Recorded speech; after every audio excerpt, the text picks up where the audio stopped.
This podcast and the following message is brought to you by Gorilla, the new limited event series from Showtime about a young, educated couple fighting against social injustice. From Academy Award winner John Ridley. Gorilla, every Sunday at 9 p.m. Download the Showtime app now to start your free trial. From WBUR Boston and NPR, I'm Jane Clayson in for Tom Ashbrook, and this is On Point. Lead-laced water in Flint, Michigan made children sick and caused a national uproar. Flint is hardly alone, according to an investigative series by Reuters. They found more than 3,000 locales with higher lead levels than Flint, double the lead toxicity. The lead reporter joins us this hour on Point, America's ongoing lead crisis. You can join us on air or online. Is there a lead problem in your community? Where? The water, lead paint, soil? Join us anytime at onpointradio.org or on Twitter and Facebook at onpointradio. Joining me this hour from New York is Michael Pell, data reporter for Reuters. He is a co-author of the investigative series on the hazards of lead poisoning across the United States called Unsafe at Any Level. You can link to his reporting at our website, onpointradio.org. Michael, welcome to On Point. Great to have you. Thanks for having me. So what prompted this investigation? Well, last year when reporters across the country were looking at Flint, Michigan, my partner and I, Josh Schneer, were wondering what other communities were going to be the next Flint. What other communities had lead problems? And we started out with a series of articles about water from private wells that was highly acidic and could mobilize lead in plumbing fixtures. And we moved on to East Chicago. We looked at the testing rates, how many kids were actually being tested as opposed to how many kids should be tested, and found kids were not being tested as they should. And then from East Chicago, we found that there was a housing complex that was being evacuated. This made big news last summer. This housing complex was built on a Superfund site that was a former lead smelter. It was a former U.S. lead facility. And we found that, contrary to what federal health agencies had said, that kids in this area, in the census tract where this Superfund site was located, were not being tested as they should and had a higher rate of tested children with elevated lead levels. And so then we decided let's get data like this from other states down to the census tract, or in the zip code level, as granular as we could, to identify other communities that had not enjoyed the broad success that the United States has made over the last three or four decades in lowering elevated lead levels among children. So we thought Flint was an aberration. In fact, what you're saying, it doesn't even rank among the most dangerous lead hotspots in this country. That's what the testing data shows. I mean, you look at communities like Buffalo, New York, where there are zip codes where 40% of tested children had elevated lead levels. I mean, that's thousands and thousands, 8,000 children over the course of about 10 years. Communities like Baltimore, Cleveland, and then even lesser-known communities that like St. Joseph, Missouri, where still extremely high numbers of kids are testing with high lead levels. I'm looking at your story here. I mean, you just go down the list. Pick a state, pick a town. Warren, Pennsylvania, 36% of kids had high lead levels. Goat Island, Texas, a quarter of the tests showed lead poisoning. Some pockets of Baltimore, Cleveland, Philly, elevated rates 40, 50%. I mean, so you looked at lead levels taken from blood work, and was it just from kids or adults as well? That's right. We were looking at just at children under the age of 6. The most health advocates recognize that lead is going to have the greatest impact on developing brains under the age of 6. So how hard is it to link lead levels in the blood to a specific factor, specifically water? It's extremely difficult. Whether or not the lead comes from lead pipes or the solder in pipe joints, or it comes from paint dust, or it comes from soil, it's impossible to tell in most cases. Now, when you're doing an environmental, or when a government agency is doing an environmental review and they come in and they find lead dust on the floor or lead paint that's chipping and peeling, or perhaps lead in the child's water, then they can make a conclusion that usually that's where the lead is coming from. But it can be coming from a variety of places as well, even outside the child's home. Right. So you're reporting, just to be clear, this goes beyond water. This is lead paint. This is industrial waste that gets into the soil. I mean, even down to toys that still have lead in them. Is that right? Absolutely. We weren't focusing on exactly where the lead was coming from. We were focusing on where it ends up in the child's blood. And we were told that, and we found that not only can the exposure come from, like you were saying, the industrial waste, a deteriorating home, whether it be the lead paint or the old lead pipes, but also things like foodstuffs. We were just talking with the Erie County Health Department, and they were advising people to beware of the spices that they purchased. Turmeric from places in South Asia can be contaminated with lead. Here's a pediatrician, Dr. Cynthia Brownfield. Her 2 daughters tested high for lead. She told Reuters TV that she expects the trend to continue in her town of St. Joseph, Missouri. 1 in 5 children tested there had elevated blood lead levels. I think in St. Joseph, we're going to continue to see elevated blood levels unless something more is done. This is something that's affecting children for the rest of their life. We need to recognize there are some things that are more important than the money. And here's a news report from CBS News 47 in Fresno, California, from March on the dangerously high levels of lead found in the city's 93701 zip code. Health officials say nearly 14% of kids who were tested in the last 5 years in just one zip code in Fresno had dangerous levels of lead in their blood. So poverty is often a potent predictor of lead poisoning. Michael Pell, did you find these lead poisoning cases in low-income neighborhoods? What was the demographic? So absolutely that these lead poisoning cases were often found in low-income neighborhoods. If you look at places like Buffalo, where you have high poverty, old housing stock, that the houses are often not taken care of, and the deteriorating paint or the old pipes can cause lead exposure. There are many advocates that believe that this is an overwhelmingly poor minority problem. But we also found that there are affluent communities and people of means who had children with elevated lead levels, like Dr. Brownfield, who you mentioned. And her youngest daughter had an elevated level of 4 times the CDC threshold. So is lead testing legally required in most states? You talked about testing rates before, and sometimes kids just aren't tested. What are the laws? What are the regulations state to state? The vast majority of states do not require universal screening. And by universal screening, I mean some sort of testing procedure that requires all children to be tested at some point. Usually at ages 1 and 2, when they have the most hand-to-mouth activity and are most suspected of having lead exposure. Although that's somewhat controversial, too. There's a lot of people that are looking at the greater potential risk from water than what we've considered in the past, which would affect even younger children than 1 and 2. Though we also found that Medicaid children are supposed to be tested at 1 or 2, according to federal regulations, but the testing rate among those children is, from state to state, abysmal. Even these children who are considered at high risk are frequently, only a fraction of them are being tested. And even in some states that require tests, kids didn't get them. That's exactly right. There are states like Massachusetts that are doing a good job and testing a very high percentage of kids. Even New Jersey is doing a good job by most accounts in testing a relatively high percentage of kids. But then you look at other states and see that it's only a fraction of kids who are getting tested. And advocates tell us that that's a problem. Let's get Ryan in here calling from Malden, Massachusetts. Hi, Ryan. You're on the air. Welcome to On Point. Hi, Jane. Jane, thank you very much for having me. Yes, go ahead. So I'm a city councilor in Malden, Massachusetts. It's a city of 65,000 people located 4 miles north of downtown Boston. And we have an unusual problem. We actually have the highest percentage of lead pipes in the state.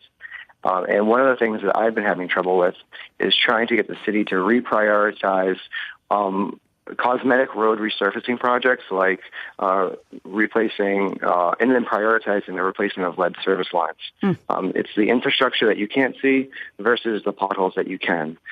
So one of the things that I've had trouble doing is, in light of Flint, Michigan, how do we make it no longer a political liability, but a legal liability to no longer kick the can down the road. Ryan, thank you. It's a great question. Michael Pell, I mean, it leads me to the broader point of how are these local governments responding to this lead crisis in their communities?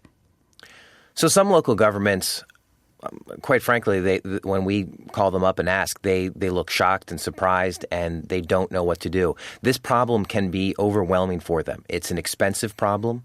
It's a problem that's been going on for decades. And so some small or some municipalities that we speak with don't know what to do, and they're not doing very much at all. Other municipalities, like the city of Buffalo and Erie County, recognize that this is a problem. They don't shy away from it. They don't try to pretend like it's not an issue, and they're pouring millions of dollars into their own dollars into lead abatement programs, testing programs, and even things like special education to help take care of the children after they've been diagnosed with lead poisoning lead exposure. Why do you think the Flint water story was so publicized while most of the cases that you have found have gone unreported? Well, I'm sure that people could study that and draw very complicated conclusions. But I think part of it is just the outrageous nature of many of the elements that surrounded the Flint debacle.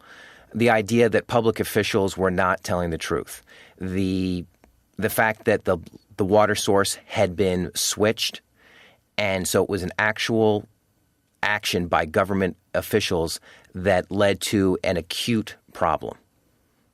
And in these, I mean, and a series of cover-ups in Flint, really. I mean, it was such a betrayal of trust. And in many of these communities, yes, that has not happened, right? That's absolutely the case, that it was a betrayal of trust, and that these officials did downplay this every step of the way. Although we have seen things like this in other communities too.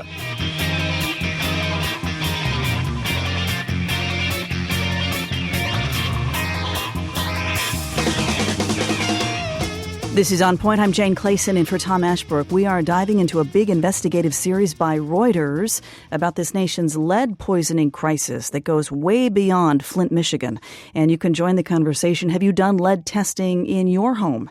Did your child test high for lead poisoning? Does your community even test? You can follow us on Twitter. Find us on Facebook at On Point Radio.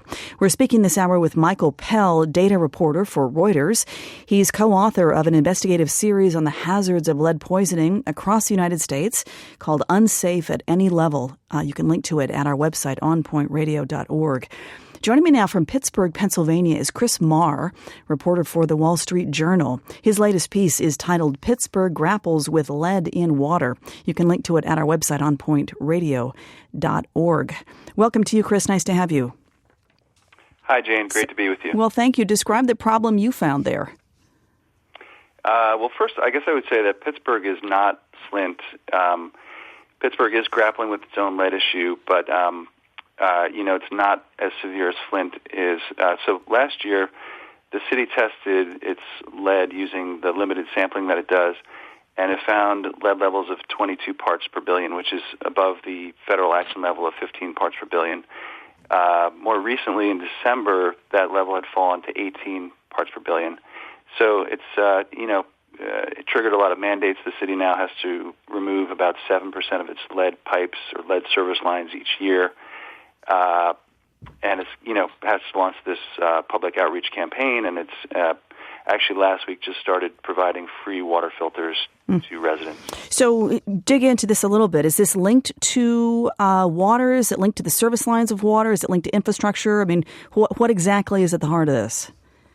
Well, it's definitely linked to infrastructure and just a system similar to Flint's, did not see any investment for decades, really.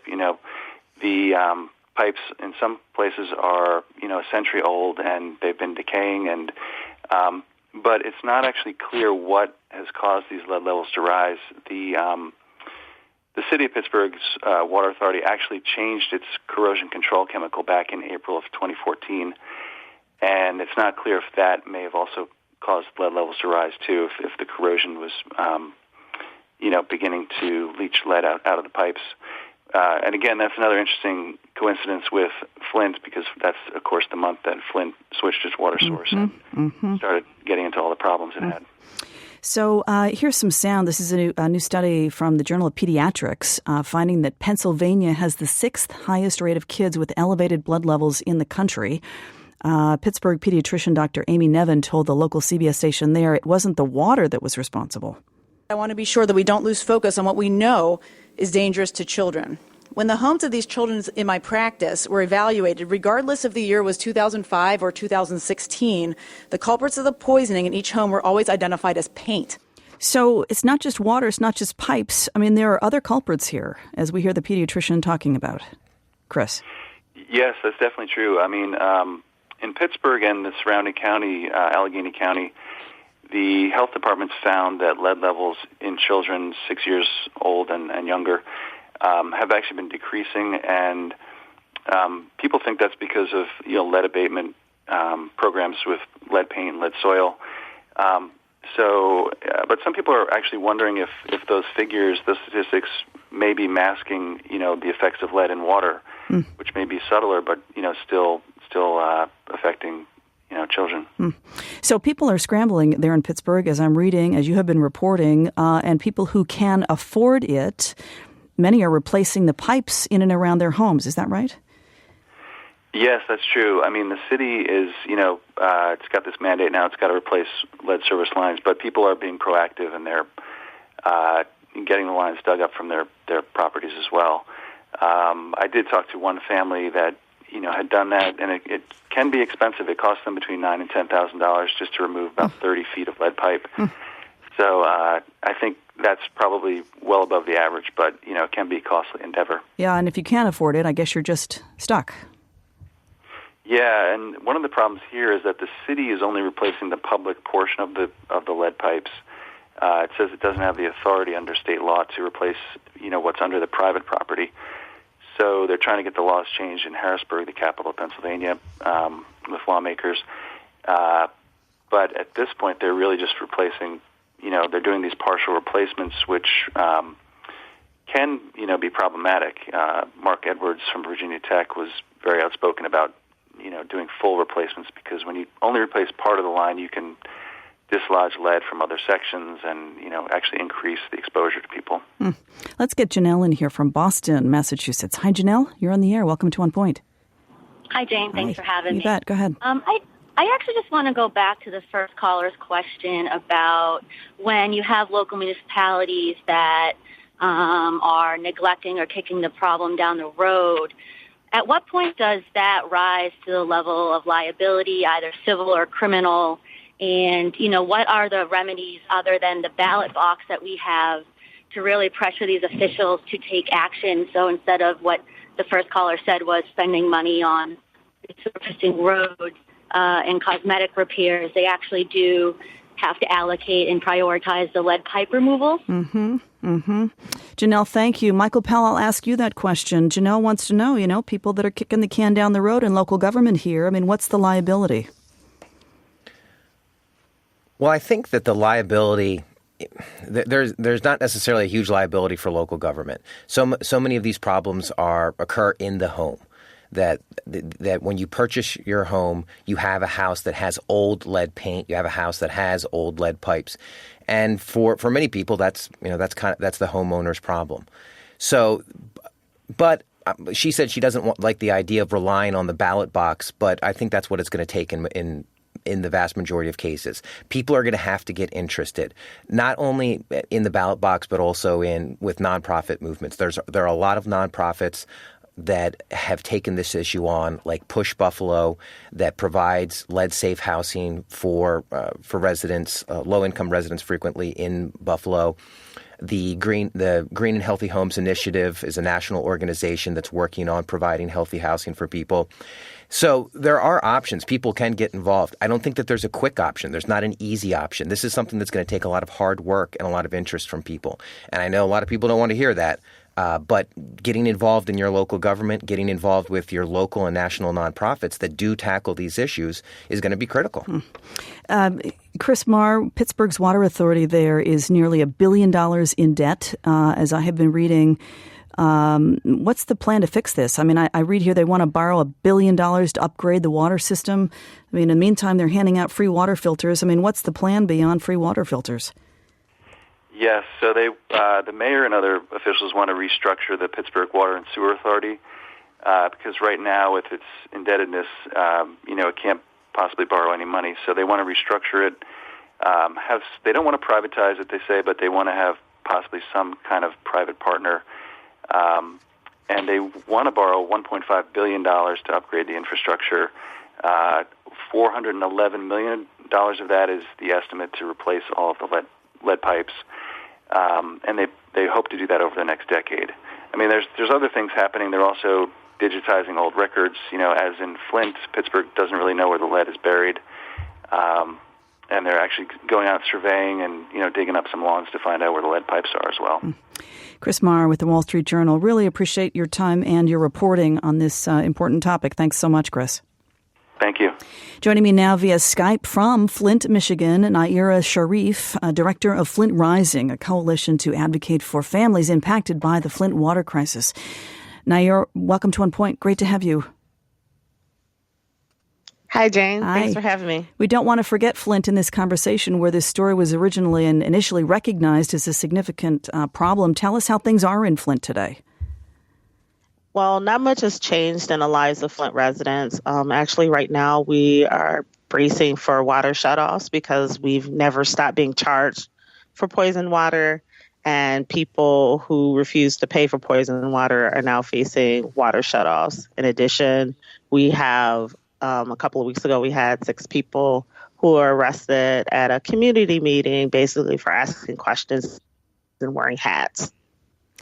Okay. Well, here's some residents of Flint protesting last week in response to what you're just saying here. They're protesting Michigan Governor Rick Snyder, calling for his arrest, actually, over the state's role in Flint's contaminated water supply. Arrest Snyder now! Arrest Snyder now! Arrest Snyder now! How has the governor responded in these months since the crisis? Well, not to the level that he should have responded. Everything that we've received has been through a protracted struggle. Right now, we have a settlement agreement with the state of Michigan. The Natural Resources Defense Council and the Michigan ACLU filed a Safe Drinking Water Act lawsuit that was recently settled the end of March, and it mandates that the city of Flint will have lead-free and galvanized iron-free service lines within 3 years. But in the meantime, people are still being charged for and paying for lead-tainted water in Flint. Isn't that right? Yes, that's true. Yeah, it's true. And we're hearing stories of liens being placed on people's homes because of financial strains of all this. I mean, it's still a very difficult scenario there for people.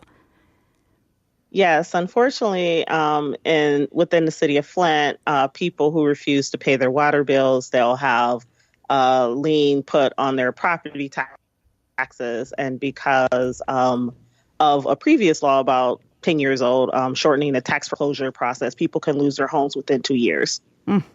And schools, how are schools dealing with this? I know this was initially quite an issue for parents and for teachers and for water in these school communities. Well, it's very precarious depending on which school that you're going to. We have a public school, we have a variety of charter schools, and we do have a few private parochial schools. And unfortunately, it changes depending on which school your child goes to. Here's Flint resident Melissa Mays. She's the founder of the advocacy group Water You're Fighting For, speaking to CBS last year. She's the mother of 3. She noticed a change in her kids, including convulsions. They started having convulsions, skin lesions, memory, and hair loss. Here she is. When I hear my son get up at night and cry because his bones hurt, and there's nothing I can give him, there's nothing I can do for him to take away his pain, I feel completely helpless. Gosh, you hear that parent there. I mean, what are parents saying to you, Naira? They must be scared to death still in Flint. Yes, there's a lot of trauma related to this because you listen to people in authority, you listen to your government, and not only do you discover that they poisoned you, but they try to cover it up. So that in itself is its own point of trauma, in addition to just people who are just trying to navigate and make the best choices for themselves and their families and sifting through information from a variety of sources. Let's get Meredith in here, calling from Providence, Rhode Island. Hi, Meredith. Welcome to On Point. Hi, Jean. Thanks for taking my call. Yes.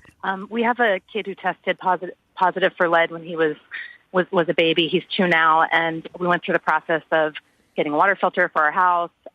Everything in our house had been repainted, and we had a lead inspector come through who actually tested the soil at our house in the front yard and said that the highest areas of lead contamination were closest to the street, and that he's found this in a lot of places that when people actually have held the paint companies responsible, but not any of the gasoline companies responsible, who were using lead in the gasoline, and so a lot of areas are contaminated from that. And so we went through. We have a park also across the street from our house, and we have not been able to find out from the city whether they've ever done any lead testing, so we did it ourselves. And what did you find? What did you find in the park? Oh, you're waiting. Well, we were just waiting, yeah. So just I wanted to add to the conversation the lead contamination in the soils and the car companies' responsibility in that. Meredith, thank you so much up there for Providence, Rhode Island. Michael Pell, speak to Meredith's experience. I'm sure you've heard that one as well. Absolutely. The contamination in soil from the exhaust fumes from leaded gasoline is a huge issue, and that's another reason that you see it so often in urban environments. It's not just the paint; it's also that there were a lot of cars going through there for decades, spewing out toxic exhaust. And so, and then also the soil can be contaminated from, as we talked about earlier, industrial waste as well. Right. And it's really interesting to see her taking a proactive role to test the soil. And that's what we were hoping that we could help provide, too, is some additional information for communities. So they could look at the number of kids who are being tested, the percentage of kids that had high lead levels in their own neighborhoods, and determine whether or not they thought that enough kids were being tested, determine if there was a high percentage of kids with elevated lead levels, and they thought, man, I want to talk to my health department and figure out why this is. Is it soil? Is it paint? Is it water? And if they don't get good answers, to continue to press for good answers. How expensive is it to test yourself? And how easy is it? How do you do it? So there are a variety of ways of having your children tested for elevated lead levels. There's a capillary test, which is a basic finger prick test that draws a little bit of blood. Those are pretty inexpensive individually. I mean to test the soil. Oh, to test the soil? You know what? That varies depending on what lab you're going to go to with the soil results. It would have been interesting to see how much Meredith was paying. But it depends. I mean, we did a lot of talk with people about testing water, and that seemed to be about $50 depending where you went, because there are states that have really good aggressive co-ops like Penn State Cooperative Extension that will provide water testing quickly and affordably for people. But then there are other states that don't have those resources for their residents. Nayyirah Sharif, before you go here, I'm just curious why you think lead poisoning garnered so much attention in Flint when it's appears to be happening in so many other places in this country. Well, the short answer is because we were organized and we refused to take the state's narrative as statements of fact. And we knew that something was wrong with our water and refused to take no for an answer. And we organized and we pressed a variety of levels of government and got Virginia Tech to dispel that narrative that our water was safe to drink. Well, good luck to you there in Flint, Michigan. Nayyirah Sharif, director of Flint Rising. Really great to have you with us today. We are diving into a big investigative piece from Reuters about America's lead crisis. More after this break, including your calls. I'm Jane Clayson in for Tom Ashbrook. This is On Point. This podcast and the following message are sponsored by Blue Apron, partnering with sustainable farms, fisheries, and ranchers to deliver all you need to create incredible home-cooked meals. Ingredients come pre-measured, so there's no food waste. Recycle the packaging or mail it back, postage-free, and Blue Apron will recycle for you. Rediscover how fun cooking can be. Enjoy seasonally inspired recipes and explore new cuisines. No commitment. Get meals only when you want. Get your first 3 meals free plus free shipping at blueapron.com/OP.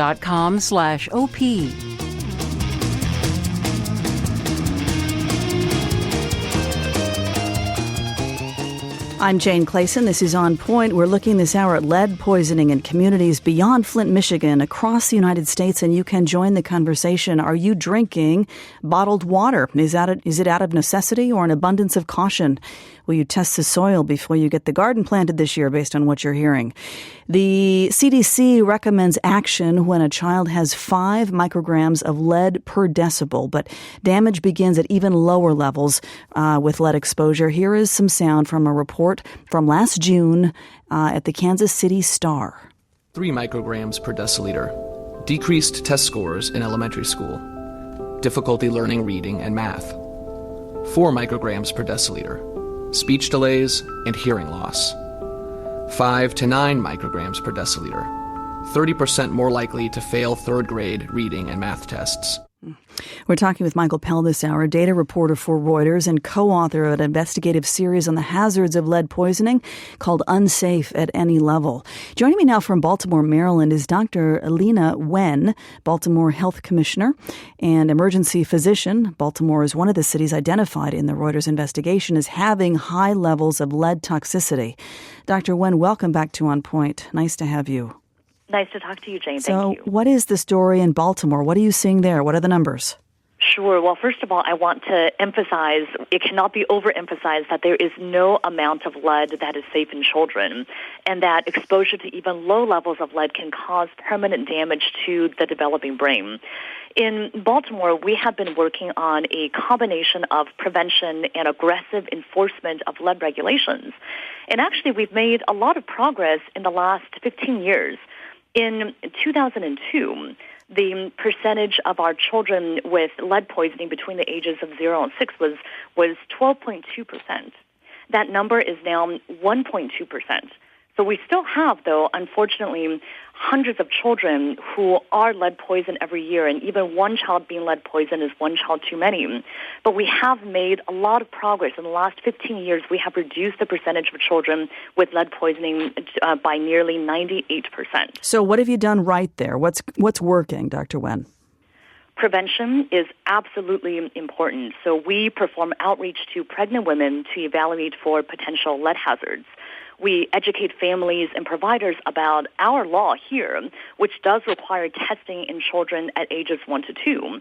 Although we also realize that by the time a child tests positive, that's often too late. I mean, our children should not be canaries in the coal mine. We should be identifying those lead hazards earlier. So here in Baltimore City, our issue is not with lead in water. We don't have lead in our public water pipes. Mm-hmm. And the vast majority of our lead hazards are from paint. And so what we do, too, is we conduct home visits to evaluate for potential lead paint hazards. The Reuters report identified certain areas in our city that has, unfortunately, much higher rates of lead poisoning. And what we have done since then is what we have done in general is to target those particular areas. We have community health workers and outreach workers who go to those areas, and they do education in churches and schools and neighborhood associations, including to our child care providers. And we educate about the importance of looking out for things like chipping and peeling paint. We talk about looking at soil as a source of lead, looking for toys and toy jewelry that may be recalled but may still be around. And ultimately, it is about prevention and also about enforcement, too. So we also work with landlords to develop abatement plans and prosecute those landlords that are still in violation of their agreement. Are there socioeconomic issues at play here, Doctor? Are low-income areas more vulnerable, would you say, based on your experience? there are disparities everywhere we look. And if we look at a map of Baltimore City and we look at the areas of the greatest concentration of children who are lead poisoned, they completely overlap with areas of greatest poverty. They completely overlap with areas of highest infant mortality, with food deserts, with cancer mortality. This is the problem, that we know that that where our children happen to live unfortunately determines if they live. And lead poisoning is just one more example of these rampant disparities. You say there's no level of lead that's safe for children. Is there treatment for lead poisoning? There is. So if someone, a child or an adult, is acutely lead poisoned and they've ingested a large amount suddenly and now have problems such as kidney problems, or they're vomiting, or they have seizures, there is acute therapy that can be administered. The problem, though, is that by far the vast majority of our children are chronically poisoned. They may be ingesting small amounts of lead at a time, and their parents and caregivers don't know that that's happening. And so they often don't exhibit symptoms until it's too late, until permanent damage has been caused, including causing neurological defects, causing brain problems. And that's the problem, that by the time that these children are diagnosed, it often is too late in the sense that permanent damage has been caused. But there are treatments that are available, and actually the most important treatment is to remove all the different hazards that are around them. Whenever we diagnose someone, or whenever a child comes to us having been diagnosed with lead poisoning, what we do immediately is we go to the home of that child and investigate any hazards that are in that house. We look for chipping and peeling paint. We instruct on how it's important for us, for example, to wash children's hands and toys, take off shoes while playing indoors. We also look at toys and toy jewelry and food and candies that may be imported that may also contain lead. So removing the source of lead contamination is the most important thing. You talk about the permanent damage caused by lead poisoning, neurological problems. I mean, this is irreversible, right? Brain damage, developmental delays, speech problems, serious chronic conditions that last a lifetime. That's exactly it. And that's why it's so important for us to not wait until a child is already diagnosed with lead poisoning. I mean, as an expecting mother myself, the last thing that I would want is for my child to be exposed without my knowing. The most important thing is to look for those hazards now. So pregnant women, expecting moms should look for chipping and peeling paint in their homes right now. Children and pregnant women should not be in housing that are undergoing renovation.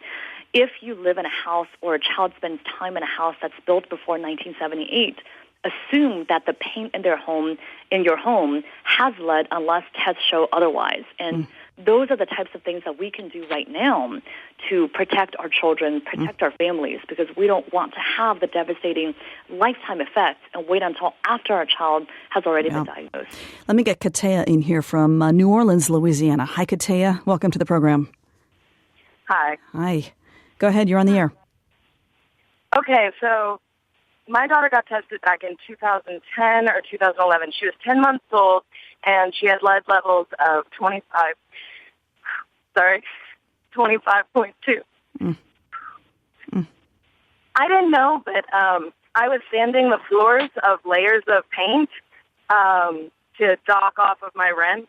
I was living in New Orleans, Louisiana, and I was breastfeeding at the same time. And that's why her lead levels were so high. And how old is she now? How's she doing now? She's 8 years old, and she's doing great, but she does have a learning disability that she struggles with. It makes academics really difficult. She has dysgraphia, which is kind of like dyslexia, but it's with your writing, and everything gets mirrored, even numbers. You know, everything gets, like, flipped backwards. So it makes some things really, really difficult. But other than that, she's doing great. Katea, thank you very much for the call. Dr. Wen, it's about education, right? Teaching parents what needs to be done, what not to do. I'm an emergency physician, and I've worked with so many parents who are so shocked and so saddened when they find out that their children have been exposed to lead without them knowing. And this is the thing. I mean, you can't look at something and know that there's lead paint in there. If that's the case, then we would absolutely avoid lead. But lead is odorless, it's colorless. You don't know that it's contaminated in soil, in paint, in water, etc. And that's why parents have to be on the lookout. Easier said than done, I know, because there are so many potential hazards around us. But that's why it's important to know what is the main cause or the major causes of lead poisoning in your particular area. Again, the situation in Baltimore is different from Flint, different from other parts of the country. For us, the lead in water is not the major issue, but lead in paint is the major issue. So understand what are the issues, particularly in your area, and watch out for those sources. Let's get Bob in here from Pittsfield, Massachusetts. Hi, Bob. Thanks for waiting. You're on. Thanks for taking my call. Yes. There's an alternative to replacing municipal lead pipes, and that's to line them with high-strength thermoplastic films. Information is available on the American Chemical Society website if you want to look that up, or I can send it to you. Bob, thank you very much. Michael Pell, jump back in here. I mean, there are a lot of thoughts about what to do here, but I guess it comes down to cost and who pays for this. And I'm curious what you see federally from the state level as far as the finances of all this. So the state level commitment varies obviously across the country. You see some states that are very interested in this, and then other states that consider it somebody else's problem. I was talking to some officials in Utah, and they used the term Eastern slum about 3 or 4 times in the course of an email to say that it's somebody else's problem. The federal government, President Donald Trump's recent proposed budget would not have tackled this problem. In fact, it would have slashed $4.7 billion from programs that, while not completely directed at lead abatement, are used frequently to create lead-free housing and fund other projects that municipalities and states rely upon to reduce the amount of lead in children's bloodstreams.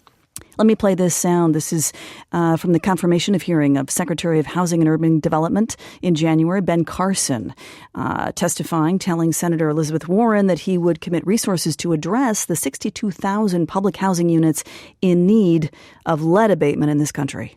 I can assure you that I will very much be working with you on that. 310,000 cases right now of children, each of which cost us enormous amounts of money. I don't think people even calculate that into that when we're talking about it. So, yes, I will be very vigorous in that area. Michael Pell, what does Secretary Carson, Dr. Carson, propose here? So Dr. Carson has, in his confirmation hearings, he committed to tackling this problem. And as a pediatric neurosurgeon, he has seen more of the negative consequences of lead exposure than most people across the country. He's very familiar with this problem. I've spoken with advocates who really believe that this is an issue that he's interested in and wants to take on. The Trump budget proposal did not support his interest in this, but we'll see how federal spending turns out going forward. The recent agreement that Congress came up with for a temporary spending bill has increased HUD funding and has dramatically increased HUD funding for its lead program. So Dr. Carson looks like he's going to get an opportunity to come through with a solution here, or a partial solution. From our website, Michael, Robert has this question. I looked at the map in the Reuters report on your website. I see there is no data reported for most of the South. Can you explain that? We got data where we could. We went to states. We went to the CDC to obtain testing results. We did obtain data from Alabama. The state of Louisiana had real problems providing us with data. They said that they erased some of their data by accident, but we managed to obtain the data from the CDC. Other states like Georgia and Tennessee said, nope, we're not going to provide you with this information. We think that there are privacy rights involved here, and we're less concerned with allowing communities to identify high rates of lead poisoning among children or where children are not being tested. Dr. Wen, do you suggest mandatory blood testing across the board for all children? We have mandatory blood testing for children ages 1 and 2 here in Baltimore City, although the rates are not nearly as high as we would like. So for that, education is very important. But I would say I would want to go beyond that, because testing is important, but we're only picking up children after they have been lead poisoned. Ideally, what we need is for preventive environmental inspections of homes to be done prior to that child even being exposed in the first place. And even beyond that, abating all homes of lead paint is important. And we hope that federal funding will come through to assist us with these important efforts. We really should not just be looking at the cost of that intervention. We should also be looking at the cost of doing nothing, the cost of having a child with lifelong disability, the health and economic cost for that child and for their family. This is a public health issue, and it's also an economic issue, one for our country as well. Michael Pell, I'll give you the last word here. I was looking through your reporting and trying to see some of the commonalities between the cities impacted. And I guess the bottom line from your study is no one is immune from this problem. No one is immune from lead exposure. I mean, what is your message based on your many months of reporting and research on this issue? Well, what we found is that most communities believe that the money that they spend to prevent children from being exposed to lead has a good return on investment. And so whether the community be an affluent community or whether this be a city that really is struggling financially, every dollar that they put into preventing children from being exposed to lead is going to return to them on less costs for special education, less costs for the criminal court system. Because behavioral problems and impulse control problems definitely are a consequence of childhood lead exposure.